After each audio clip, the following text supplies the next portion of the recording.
Hey, Paige. Long time no see, huh? Yeah, it seems like ages since the wedding. Like 2 whole years, right? Actually, it's been almost 3 years. Time flies when you're crazy busy, I guess. Tell me about it. So, what's up? I hear Jack wants to take you out on a date this weekend, but you're in a bit of a bind? Yeah, exactly. None of the grandparents are available to watch our little munchkin. And that's where you come in, my awesome friend. We were wondering if you could lend us a hand and babysit for us. Ah, I appreciate the vote of confidence, but honestly, I'm not sure if I'm the best choice for babysitting. I mean, I haven't even met your little one, you know? Oh, right. We've been pretty cautious about introducing our kiddo to people. So far, only close family members have met our little cutie, and we haven't even considered them for our babysitting duties. Ah, got it. So, the rest of the family has had the pleasure of meeting the little munchkin? Yeah, we had a big celebration when our little bundle of joy was born about 14 months ago. Huh. I never got an invite to that. Must have gotten lost in the mail. What? Oh no! I'm so sorry. Jack said he would send invites to everyone on his side of the family. When you didn't show up, I thought you didn't want to come. I was kinda bummed, to be honest. Well, I'm not surprised he didn't fill you in on that. Communication has never been his strong suit. Oh, I'm sure he just forgot or something. It was a crazy time. Lots going on. Yeah, I suppose you can give him the benefit of the doubt. That's what his parents always did for him growing up. So it's kind of a pattern. Hold on. That's a bit rude, don't you think? Maybe, but it's not as rude as what he's done to me throughout our lives. Anyway, let's cut to the chase. The answer is no. I won't be able to babysit for you guys. Please, we're really stuck and don't have anyone else we can ask. Have you considered asking Jack's siblings? I mean, I know Paul is 17 and probably not busy with a job or anything. He's too young and disinterested. Ruth has a couple of kids, so she can probably add one more little one to the mix. We don't want to give him to someone who can't dedicate their time to him. But you're fine giving him to a complete stranger? You aren't a stranger. You're family, and you work with kids. That makes you the perfect person to watch him. Sorry, but no. I'm not interested in watching an infant or a toddler. I don't know. Is there any way we can change your mind? We could pay you if you need money. No, sorry. I think you should find someone who knows your child. At that age, they can be very difficult with people they don't know. And it sounds like you guys are probably overprotective. How can you say that? We just want to make sure he's safe. And that is perfectly fine. But that needs to include making sure you leave him with people he knows. Okay, fine. I'll see if I can find someone else.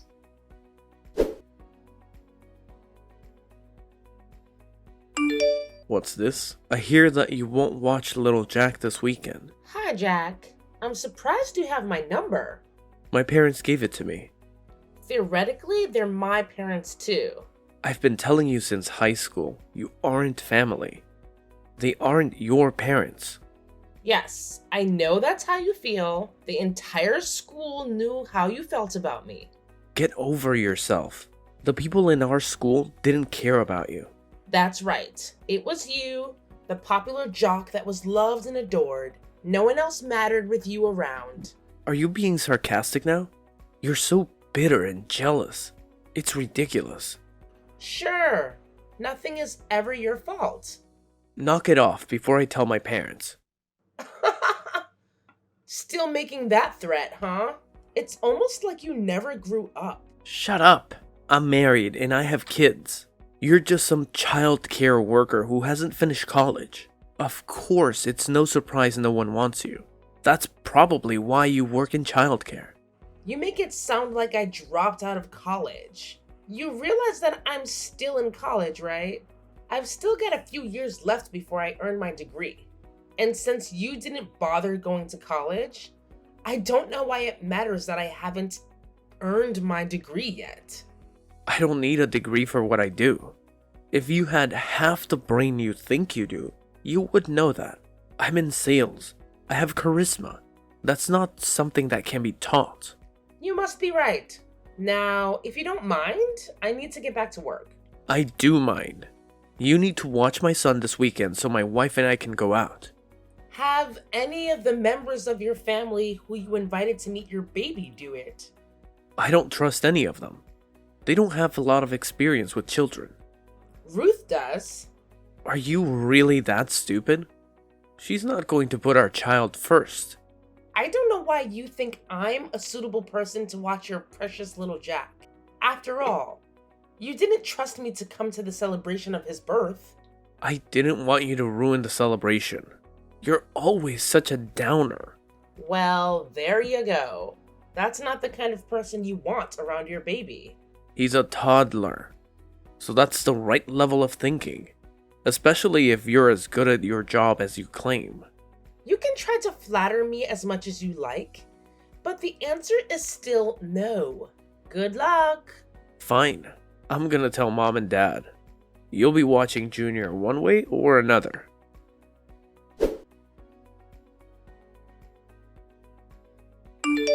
Peach, I'm very disappointed in you. Well, hello to you too, Dad. Don't give me that. You shouldn't talk to your brother like that. As I've been telling you for weeks now, he doesn't see me as family. Are you really bringing that up again? I expected better of you. I'm not saying that he used to feel that way. He still feels that way. And since I know you aren't likely to believe me, here's what he said when trying to tell me I had to babysit his kid. Well, that's only because you were picking a fight with him. Ah, yes. It's such a reasonable response to me being annoyed that he excluded me from stuff. To say that I'm not actually family. Thanks. I feel very loved. You know that. Your mother and I love all of our children equally. I know that you guys actually believe that, and that's perfectly fine. I don't understand why you want to keep having this fight.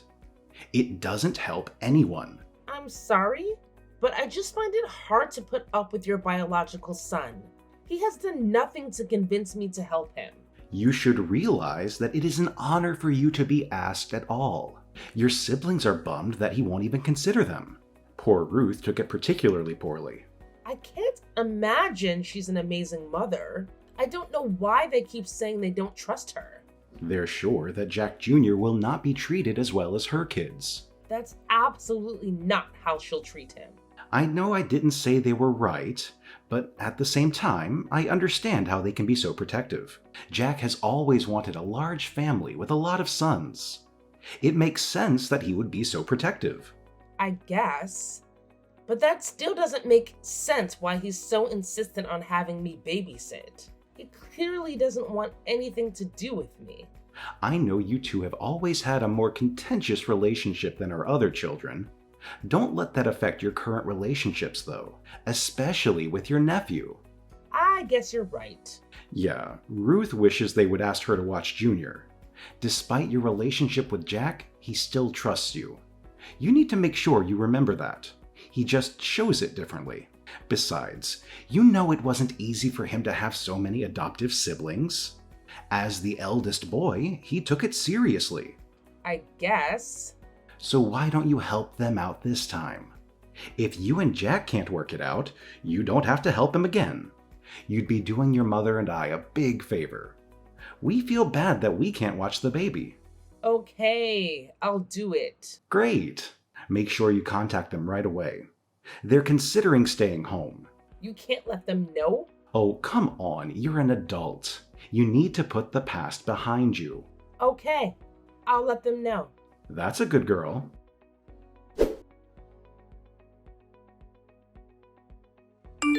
Hi, Betty. It's Peach. I'll take care of little Jack this weekend. When do you need me there? Yay! I'm sure you'll love it. He's such a cute little guy. I'm sure he is. Jack was always really popular in high school. What does that mean? Oh, you know, he was good at sports, and people found him attractive. It makes sense that you guys would have a good-looking kid. Yeah, it's just like a dream. I married a gorgeous man. Now I get to stay home and raise our adorable little children. I feel like the luckiest person in the world. Right. Well, I need to get back to work, but I'll need to start planning for this weekend. Jack said that it's going to be a surprise, but we're leaving around 4 and should be home by 9 this Saturday. That's a good chunk of alone time. I hope you have a great time. It's the first time we've really gotten to go out and be adults. It will be so much easier with you watching him. I mean, kids are your life, right? I do really enjoy playing with them. They're so smart and learn so quickly, and the things they do are cute. See, you're perfect for watching our little angel. I'm sure that you'll have a great time. I'm sure it'll be fun. Will I be able to come meet him before watching him? Sorry, but things are pretty hectic. You see, I'm expecting again. It's early, so no one else knows yet, so please don't say anything. Congratulations! That's amazing! You must be having a lot of fun with Jack Jr. Don't worry, I won't say anything. Great, we'll see you this weekend. Sounds good. See you then.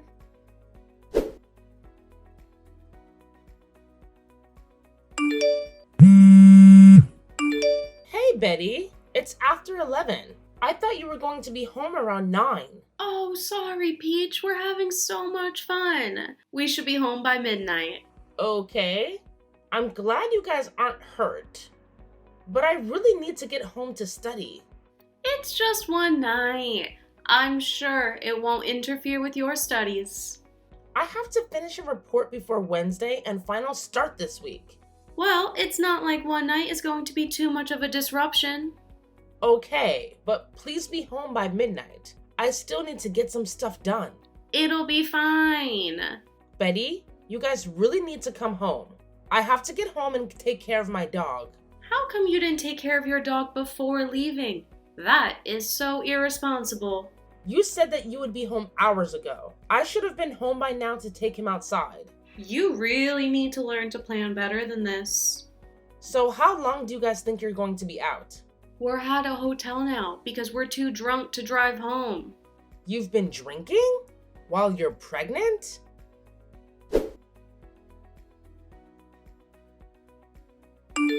Stop texting my wife. We asked you to babysit, not nag us. She's pregnant. She shouldn't be drinking, let alone enough to get drunk. What is wrong with you two? Shut up. I'm not gonna take this from some orphan. Jack, you fool! Text me back now. Oh, how immature, you've blocked me. Well, I hope you guys enjoyed tonight, because I'm never gonna help you again.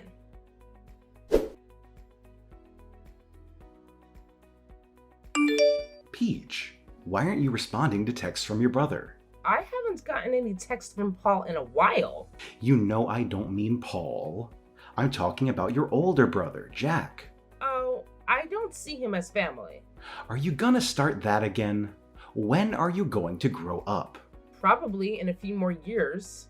After all, my brain is still forming. Are you getting smart with me, young lady?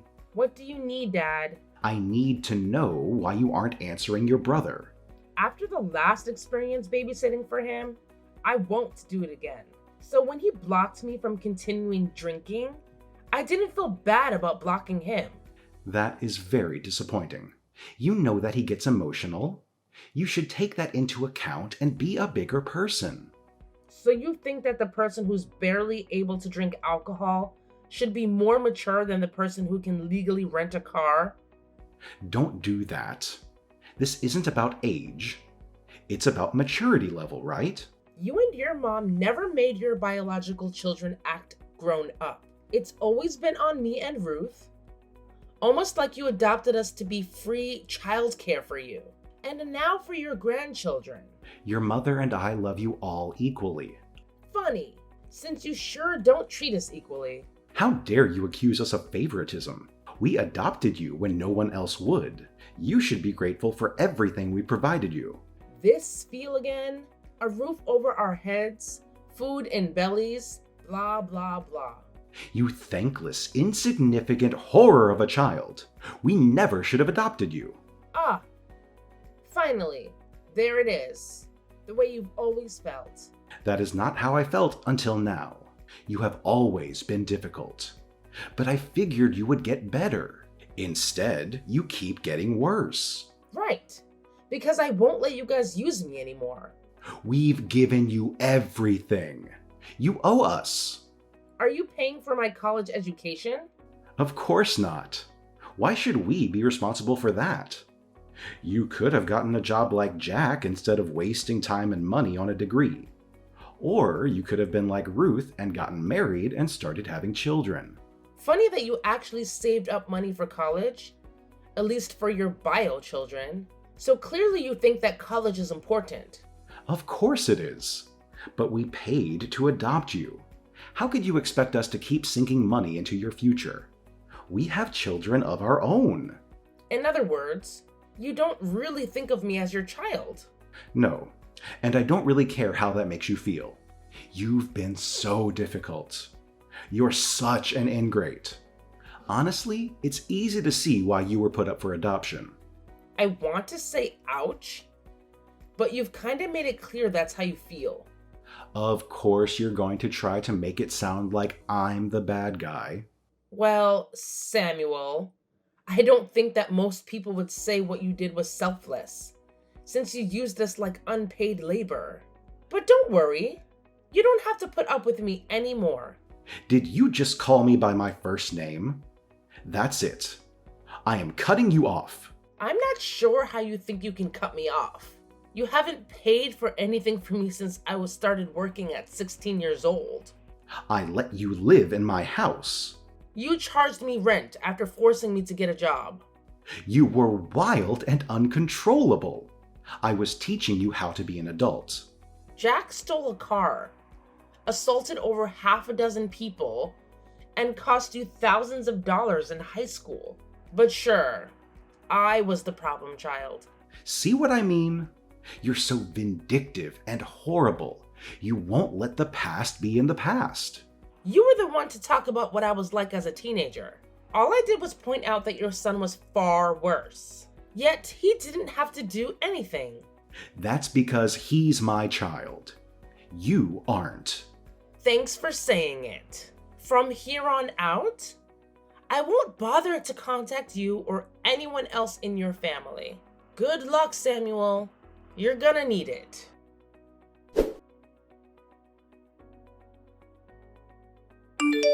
Hey, Peach. I just wanted to check in on you. Hi, Samuel. Doing fine. Did you get the $100,000 I sent you a couple of years ago? I did. Thank you so much. The timing really couldn't have been better. Your mother died not long after that. I don't have a mother. Of course you do. Or you did. Judy was your mother. She raised you. Oh, you mean the woman who made me do most of the chores? The woman who made me cook a lot of the meals? She was only slightly less terrible than you and the rest of the family. I mean, she didn't insult me all the time, just behind my back. That is not fair. You know how rough it was to raise you. What do you want, Samuel? Please, call me Dad. I'm your parent too. No, you aren't. The money was to pay you back for room, board, and food you provided. So you aren't anything to me now. That's very harsh. How can you say that about family? I wouldn't say that about family, but you made it clear that I am not family. So I'll ask you again. What do you want, Samuel? Well, we have fallen on hard times. Jack lost his job and they're about to be evicted. I'm sure Judy left him something, or you could mortgage your house for him. I already did that. I don't know where the money went, but they're about to be homeless. They can move in with you. I don't want to have 5 screaming children in my home. These are supposed to be my golden years. Well, if you're okay with your family being homeless, that's on you. But you clearly have money. You could help them out. I do have money, but it's for my family, the people who love me unconditionally. We are your family. Scroll back up and read what you said to me. We are not family. Then who else do you have? Your parents abandoned you. You have no one else but us. In 8 years, I haven't heard one word from you. You never cared what happened to me. The fact that you think you can contact me to bail you guys out now is just revolting and sad. It's not like you have anything else better to do with your money. I spend it on my family. What family? I'm married with children of my own. What? Why didn't you invite us to the wedding? We should be there to celebrate the big life moments with our daughter. First, you guys didn't invite me to Judy's funeral. Second, I'm an orphan, remember? You're breaking my heart. You would have to have a heart first. Why? You ungrateful wretch. It never takes long to get that mask to slip. I'm gonna contact your husband. I'll come to your job and ruin your reputation. How are you going to do that? You don't know what I do for a living. You must have married into money. Because I know you used to work in childcare. Yeah. I didn't think you bothered to listen when I told you what degree I was working towards. No, I didn't marry money, Samuel. I earned it on my own. Then I'll find out where you work and I'll ruin you.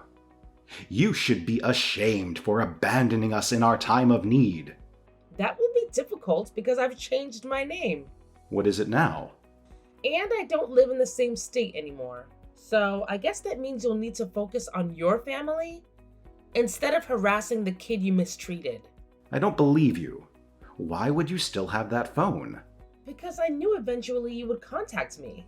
I hope that maybe you would actually have something kind to say, or that you would apologize. Instead, you prove that you saw me as a way of getting more money. What should I apologize for? You were horrible. And you can have the rest of your life to never have to talk to me again.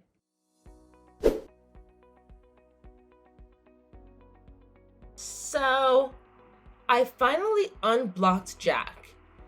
And boy, did that open up the floodgates for texts. Between Jack and Samuel, my phone was blowing up with the evidence that these guys were a serious threat to me and my family. Samuel eased off a bit after getting hit with a court order to stop harassing me, but Jack? Well, he never was the sharpest tool in the shed when it came to understanding boundaries. It took getting him arrested and spending a few months behind bars for him to finally get the memo and back off. Then I heard Ruth and Samuel had taken Jack and his clan in. And let me tell you, it was a total disaster. Jack managed to wreck Samuel's car and even got arrested for attacking him when Samuel tried to make him pay for the damages. After I got that update, I made it clear that I didn't want any more updates on what happened between those two troublemakers. I stayed in touch with Ruth because she always felt like an outsider, like me. She never really spoke up about things, but it felt like we had a connection. But hey, good news. She's happily married now and her kids are doing great. They're thriving. Mostly because she had the sense to move away from that toxic family after Judy passed away. She did mention once that she might consider taking in Jack's kids, but I made it clear that I didn't want to know the nitty-gritty details. Look, I've been through my fair share of tough times, and I know how awful it can be coming from a messed up family. So, if Ruth wants to help those kids, I'm more than happy to lend a hand by sending some money their way. They're not responsible for their father's actions. And I feel for them, but let me be clear. I won't be bringing them into my home. I've got my hands full with my own 2 beautiful children. And my husband is an absolute rock star taking care of them. For once in my life, I feel like I've got a real family that loves me. And I make sure to show them how grateful I am every single day.